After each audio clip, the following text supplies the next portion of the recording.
do Estádio do Dragão. Passará, isso sim, junto à Casa do Futebol Clube do Porto. De resto, a própria PSP anunciou condicionamentos no trânsito nessa zona, muito perto deste local onde nos encontramos, mais ou menos meio quilómetro deste local, e, portanto, amanhã de manhã haverá algum tipo de condicionamento após o funeral, após a missa, digamos assim, referente ao funeral, e na passagem, na viagem do cortejo fúnebre deste local, da Igreja das Antas até ao cemitério do Prado do Repouso. Será por isso uma noite ainda marcada pela presença muito aguardada da equipa principal do Porto neste local, na Igreja das Antas, isto depois da equipa ter conseguido uma vitória por 1-0 no Algarve, uma vitória obviamente que foi dedicada a Pinto da Costa. E Manuel Fernandes Silva, um momento para acompanhar certamente aqui em direto na RTP3. Manuel Fernandes Silva, também o Marco Hélio e o João Pedro Silva, em reportagem aqui junto à Igreja das Antas, onde está a urna do antigo presidente do Futebol Clube do Porto. Cruzou-se com inúmeras figuras do mundo do futebol que fizeram questão de homenagear Pinto da Costa. O adeus a Jorge Nuno Pinto da Costa gerou uma onda de homenagens vindas de todo o mundo. Figura incontornável do futebol português, teve 42 anos à frente do Futebol Clube do Porto. No clube azul e branco ganhou tudo o que havia para ganhar. Um dos pontos altos foi a conquista da Liga dos Campeões em 2003-2004, com José Mourinho no comando técnico. O treinador deixou uma mensagem emotiva ao antigo presidente. Sinto uma honra tremenda de fazer parte da sua história e agradecerei sempre a sua confiança e a influência que teve na minha carreira. Assim nos despedimos quando no verão passado nos encontramos na sua amada cidade. Sérgio Conceição foi o favorito de Pinto da Costa. O treinador do AC Milan mantém-se em silêncio. Na conferência de imprensa depois do jogo frente ao Hellas Verona, Ibrahimovic comunicou à imprensa. Sérgio Conceição está muito transtornado por causa do falecimento do antigo presidente do Futebol Clube do Porto. Ele era como um pai para ele. Por isso, vim falar em seu lugar. Ao longo das 4 décadas, passaram 27 treinadores pela liderança de Pinto da Costa. Vítor Pereira, Fernando Santos e Jesualdo Ferreira enalteceram o ex-presidente. No contacto dos treinadores, Pinto da Costa foi sempre alguém que foi capaz, e eu tenho muita experiência, como vocês sabem, destes anos todos, são 49, até lidar com dirigentes. Pinto da Costa foi sempre alguém que esteve ao lado dos três treinadores. Perdi alguém de que eu gostava muito, de que fiquei amigo há muitos anos. Obviamente marcou-me claramente porque foi ele que me deu a oportunidade de estar como treinador no alto nível, competir em alto nível. A partir daí criámos uma amizade muito forte, aprendi muito com ele. Pep, 9 épocas no Futebol Clube do Porto, 290 jogos com a camisola azul e branca, despediu-se com uma mensagem de amizade. Líder, amigo, nobre, indomável e leal. Até sempre, querido amigo. Até sempre, eterno presidente. Muitos outros jogadores recordaram o ex-presidente nas redes sociais. Casilhas, Francisco Conceição, Paulo Futre e Jorge Costa. Do estrangeiro também ecoaram várias mensagens. O Real Madrid lembra Pinto da Costa como um histórico presidente. Já Gianni Infantino, presidente da FIFA, manifesta grande tristeza. Jorge Jesus também fez questão de deixar uma mensagem de adeus a Pinto da Costa. O presidente dos presidentes partiu aos 87 anos. Para trás, deixou muitos amigos. Connosco em direto e através dos estúdios no Porto está a Fátima Campos Ferreira. Fátima, olá, boa noite. Olá, Carolina Freitas, boa noite. O que Pinto da Costa levou o Futebol Clube do Porto a alcançar é mais do que conhecido por quem acompanha, por quem gosta ou nem sequer gosta de futebol. Ou seja, o que queria que partilhasses connosco é a vertente mais pessoal de Jorge Nuno Pinto da Costa. Era culto, tinha sentido de humor? Quem era? Bom, é muito curioso eu estar hoje aqui no Porto a fazer um outro trabalho para a Primeira Pessoa e vir aqui aos estúdios da RTP Porto, onde comecei a minha carreira há 30 e tal anos. Portanto, é desde esse período que eu conheço o Jorge Nuno Pinto da Costa. Entrevistei-o muitas vezes ao longo das várias décadas da minha carreira e sempre com muita curiosidade, sempre com uma certa forma de tentar perceber como é que era aquele homem que enfrentava tudo e todos, que na realidade desenvolveu com a cidade primeiro e depois com o país e com o mundo uma espécie de estratégia de confronto. Era um grande competidor.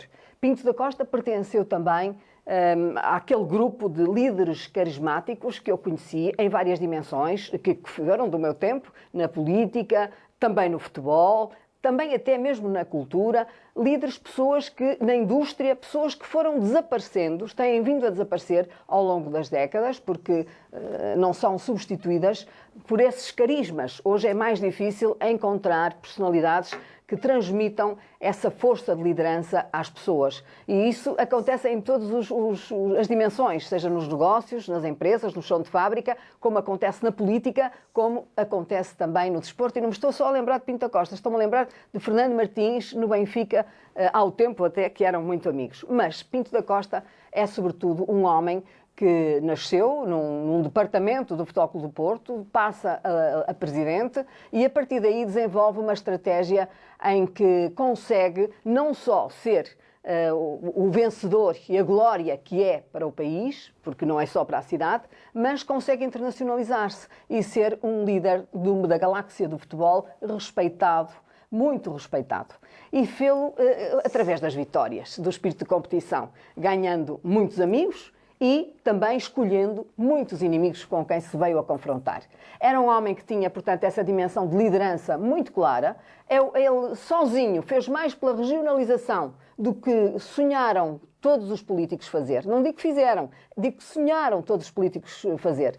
Ele sozinho consegue arrastar a cidade, impondo-a na capital, impondo-a a sul, mas também consegue internacionalizar toda esta região e a cidade do Porto. Eu quase que podia dizer que, em certa medida, o clube ganhou até à cidade, porque é o clube que se impõe. Não é a cidade, é o clube que impõe a cidade. E isto é muito curioso de notar. E essa vertente de vitória não estende-se a outros ramos da vida dele. É evidente que é um homem culto, trazia uma cultura de berço. Ninguém sabe, mas ele era um homem cosmopolita. Ia ver ópera a Paris quando era pequeno. Tinha um avô, toda a família dele, mas um avô especialmente, esse avô que o levava a Paris ver ópera, porque era um homem do mundo da cultura do Porto de então, Honório Lima. E toda aquela família viveu à volta dos salões de pintura, Silva Porto, em Sedufeita. Eles eram os donos do Teatro de São João. É um homem, portanto, com um cariz de cultura e também adquirido pela sua cultura de conhecimento literário através das décadas e, sobretudo, dos primeiros anos da vida dele. Depois é um homem de uma grande solidariedade. Foi interessante tu falares há pouco na cidade, porque Pinto da Costa é sempre será das pessoas mais importantes do Futebol Clube do Porto. Eu diria impossível algum presidente igualar o que ele conseguiu. E para a cidade, Fátima, o que é que simboliza Pinto da Costa para quem nasceu do Porto? Está muito para lá do Futebol Clube do Porto. O Pinto da Costa é um líder da cidade. Vão ter que passar muitas décadas até aparecer outro líder com este carisma. E, como eu disse, ele arrastou a cidade. É ele que se impõe à cidade. Eu penso que o clube, de certa forma, até ganha à própria cidade. Portanto, tudo aquilo que a cidade, a forma como a cidade se projetou, a forma como a cidade se impôs nacional e internacionalmente, a região, deve muito a Pinto da Costa, pelas vitórias dele, pela forma como ele conseguiu liderar tudo isto. Agora, ele tinha outras facetas. Ele é reconhecido aqui no Porto também por ser um homem solidário no que diz respeito, por exemplo, a associações de sem-abrigo, de defesa dos sem-abrigo, o Coração na Cidade, era uma das associações que ele protegia imenso. Ele é conhecido, sobretudo, como eu disse há pouco, pela sua veia de cultura, pela sua veia desportiva. Aí eu não entro porque eu sei pouco de futebol. Eu entrevistei-o muitas vezes com a ajuda dos meus colegas do desporto, porque eles faziam uma sabatina das matérias desportivas. Aquilo que me interessava era o homem em si, era a personalidade dele, era o líder, era a forma como ele combatia, era a forma como ele saía à lista, escolhia os seus inimigos, confrontava a comunicação social e defendia o clube, a cidade e aquilo em que acreditava. Isso é que o definia, a meu ver. É evidente que sabia muitíssimo de futebol, era um olheiro ele próprio, ele via futebol desde pequeno, ele quando estava no Colégio das Caldinhas, ele ouvia os relatos todos, ia todas as semanas ver o Porto jogar, fosse onde fosse. Tinha um tio, Armando Lima, que eu ainda conheci, curiosamente, o tio dele, que era quem o levou pela primeira vez a um estádio de futebol, do Freião, em Famalicão. E a partir daí ele vai desenvolvendo esse gosto pelo futebol, mas, sobretudo, esse enorme gosto também e amor a Portugal. Pinto da Costa era um homem que amava Portugal, profundamente. Daí, essa sua ligação à cultura é uma lição sobre Portugal também.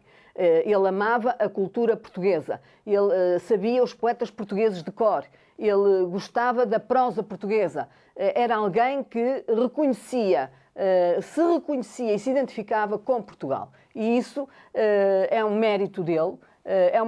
De certa forma, são inconscientes que passam para as pessoas e que hoje vemos milhares de pessoas, a cidade, votada aos seus pés, homenageando aquilo que ele foi para a cidade. Agora, como todos os homens e como todos estes grandes líderes, obviamente que cometeu muitos erros. Eu ia em 40 anos. porque tu dizias o que não passou e o que muito te passou foi também de polémica e associações a processos. Muita dessa polémica ele próprio a suscitava como estratégia. Era um provocador nato. Era alguém que sabia que para enfrentar os grandes clubes de Lisboa, porque até aí o Porto não tinha lugares na Liga, não participava nas grandes discussões do futebol, o Porto era um clube de bairro, afastado. Portanto, quem decidia era o Benfica e o Sporting. E, portanto, ele teve um trabalho de sapa de conseguir elevar o Porto à categoria dos grandes. E isso começou desde que ele chegou à presidência e mudou o nome do estádio para Estádio do Dragão, que na altura foi um escândalo. O nome do Dragão é uma coisa muito agressiva. Foi ele que o fez e fê-lo com a intenção para marcar o ritmo e o mote do que ia acontecer dali para a frente. Isso saiu-lhe bem, mas podia-lhe ter... Isso, em muitas das situações foi muito polémico e foi muito contrastado por outras figuras do futebol, porque, de facto, ele arranjou muitos inimigos. Ele colocou-se numa posição em que foi apedrejado por muita gente. Ele hostilizou muito a comunicação social, mas sempre com esse objetivo de puxar pelo seu clube. E conseguiu. E ao puxar pelo clube, como eu disse há pouco, puxou pela cidade. Trouxe a cidade atrás, trouxe a região e trouxe o país. Porque é evidente que estamos aqui a falar do clube que é o mais medalhado do país, o mais distinguido, que tem mais galardões e que conseguiu os objetivos que mais nenhum outro conseguiu. Portanto, é uma época, é um tempo de liderança forte. É um tempo em que ele fez, enfim, tremer o Benfica, que vinha, de facto, dos anos 50, com grandes vitórias, e que o Porto, a partir dos anos 80, consegue, com equipas de mágicos, os Decos e muitos outros. Atualmente ainda temos ali o Pepe, ainda está ali o Pepe, já não joga, mas ainda lhe chamam capitão. Aqui no Porto, pelo menos, as pessoas, quando se cruzam com ele na rua, chamam-lhe capitão. Portanto, essa gente transformou o Porto, trouxe um outro Porto, uma outra equipa, internacionalizou a cidade.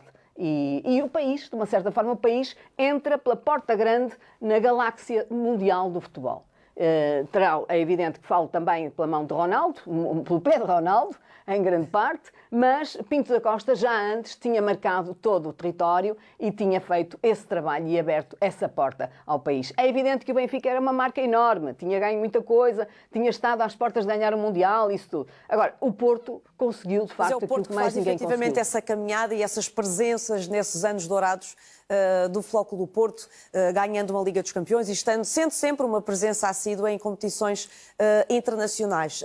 Fátima, para terminarmos, no ano passado Pinto da Costa foi um dos protagonistas do Primeira Pessoa, o teu programa de entrevistas.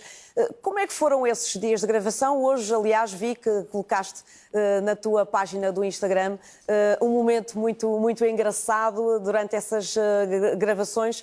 Como é que foram esses dias? Foram simpáticos, como sempre. Como eu te disse, eu entrevistei-o várias vezes a seguir ao telejornal, em tempos diferentes, em épocas diferentes, à medida que o Porto ia ganhando esses troféus todos. Eu vinha aqui, já estava em Lisboa e fartei-me de estar, vim várias vezes ao Porto fazer essa entrevista que entrava normalmente em direto a seguir ao telejornal, por norma feitas no Estádio do Dragão. Era um homem com uma grande delicadeza, uma grande elegância, recebeu-me sempre muito bem. A última vez que falei com ele foi a propósito do livro que publiquei com Ramalhianes, com o general Ramalhianes e convidei-o a ir. E ele respondeu-me que só não iria se não conseguisse, porque iria fazer tudo, tomar doses cavalares e tentaria ir a Lisboa, coisa que não conseguiu, mas tentaria ir e até disse uma coisa extraordinária. E mesmo que eu morra, eu ficarei feliz por morrer ao lado do meu herói. Estava-se a referir a Ramalhianes. Era alguém que venerava aquilo que ele considerava a figura de Yanes, de integridade, de rigor, de entrega à pátria, à tal pátria que ele também amava. Essa dedicação à pátria, ele venerava o Yanes dessa forma. Portanto, é um homem que nesses dias esteve com a equipa de uma forma extraordinária. Na equipa não havia nenhum portista. O único portista que há é o realizador, que naquele dia não pôde ir, foi pai e não veio fazer o trabalho. E ele, enfim, esteve com todos, almoçamos, jantamos, todos juntos. Esteve com todos durante 2 dias, de uma forma muito simpática, muito amável, recebeu-nos muito bem, ainda estava razoavelmente bem de saúde. Fomos às Caldinhas, ao Colégio das Caldinhas. Ele foi rodeado de milhares de pessoas, primeiro, depois no colégio por dezenas de miúdos, e viveu esses dias de uma forma, penso eu, que bastante alegre e satisfeita por voltar a pisar as escadas e o velho campo de futebol do colégio. Ele gostou visivelmente de estar connosco durante esses dias. Fátima Campos Ferreira. Fátima, muito obrigada, é sempre um gosto ter-te aqui.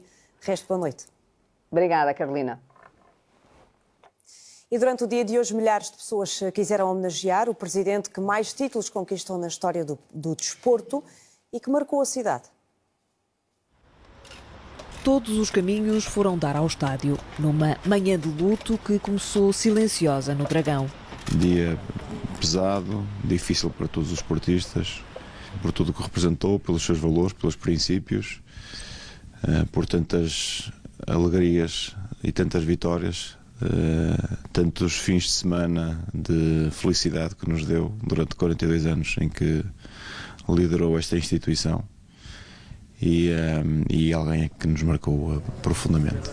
Palavras deixadas ainda de madrugada, depois da viagem apressada do Algarve, onde a equipa de futebol estagiava, até ao Porto. Para a despedida, o clube marcou o percurso do dirigente que mais títulos somou na história do desporto.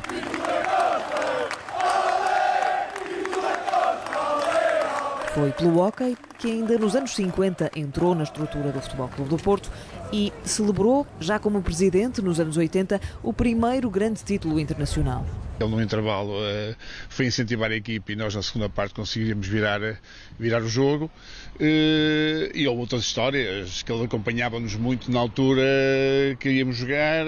Eu lembro-me em São João da Madeira, um ambiente hostil, e ele foi primeiro a sair do autocarro e atiraram com coisas, e ele calma e tal, e a gente vai, vamos ganhar e tal, e saímos a ganhar sempre. Em homenagem, todas as equipas do Porto usam agora fumos negros. Cumpre-se ainda 1 minuto de silêncio antes de todos os jogos. Entre os milhares de títulos que somou, 69 foram precisamente no futebol. Felizmente tive a oportunidade de viver Viena, Gelsenkirchen, Sevilha, Dublin, o Penta. A Taça dos Campeões Europeus em 1987. Acho que isso foi marcante. Também acho que relativamente à política, à descentralização, eu também simpatizo muito com os ideais dele. Pinto da Costa deixou marcas bem para lá do desporto. Sempre com uma piada rápida e incisiva, e era uma criatura fantástica, de facto. À sua maneira, um revolucionário. Não é só visto desta forma régia, assumida no desenho gigante, onde as homenagens têm sido prestadas no estádio. A imagem do chamado Presidente dos Presidentes assume também outros papéis. Eu acho muito mais piada a ideia de Papa do que a ideia de Rei. É o dia mais triste do clube. Foi o homem que nos fez gostar do Porto, que me fez ser portista. Certo é que Pinto da Costa tinha deixado escrito o plano para o que quer neste momento, a pouco mais de 300 metros, na Igreja das Antas, detalhando quem não quer que esteja presente, caso da direção atual do clube que liderou durante mais de 4 décadas. Mas nem isso demoveu o atual presidente de deixar por escrito uma despedida direta. Prometo não te deixar mal. Honrar a instituição, erguer bem alto a nossa bandeira, defender o Futebol Clube do Porto. Presidente, um abraço de saudade.